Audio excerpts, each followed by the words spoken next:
الماسونية بالعربي تقدم قناة MBC ماسونية.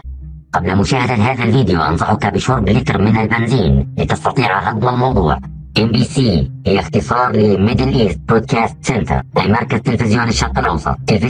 التلفزيون جهاز يقوم بعرض المسلسلات والأفلام. المسلسلات مفردها مسلسل، مؤنث مسلسل سلسلة. حسنا، إن الأشخاص الماسونيين يرتدون في أعناقهم سلاسل مع قلادة الماسونية. لون شعار MBC كالظل. ما الشيء الآخر الذي له نفس اللون؟ صحيح، الميكروويف جهاز يقوم بتسخين الطعام عن طريق الأشعة. شعار الماسونية أيضا تخرج منه الأشعة. لقد بدأت أتعرق. لنلقي نظرة أخرى على اسم القناة MBC. نلاحظ أنها تحتوي على 3 أحرف M و B و C. هل لاحظتم ذلك؟ حرف C شكله منحني. قطمة التفاحة في شعار أبل كذلك. ولكن هناك شيء آخر منحني، إنها اللافتة الموجودة أسفل شعار الماسونية. بدأت الأمور تتوضح قليلا. هل تعلمون أين يوجد مقر MBC؟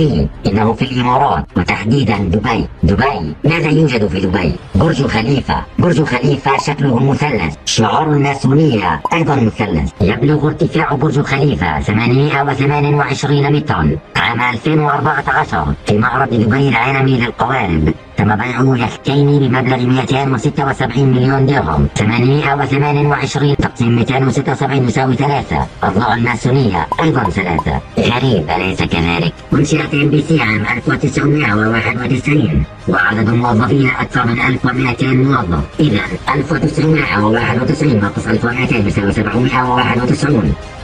1 زائد 9 يساوي 10. 10 ونص 7 يساوي 3. عدد أعراف MBC 3. أضلاع الماسونية 3. إذا MBC ماسونية تماما. أحلام عيونها زرقاء، تعيش على حافة الخليج الأزرق.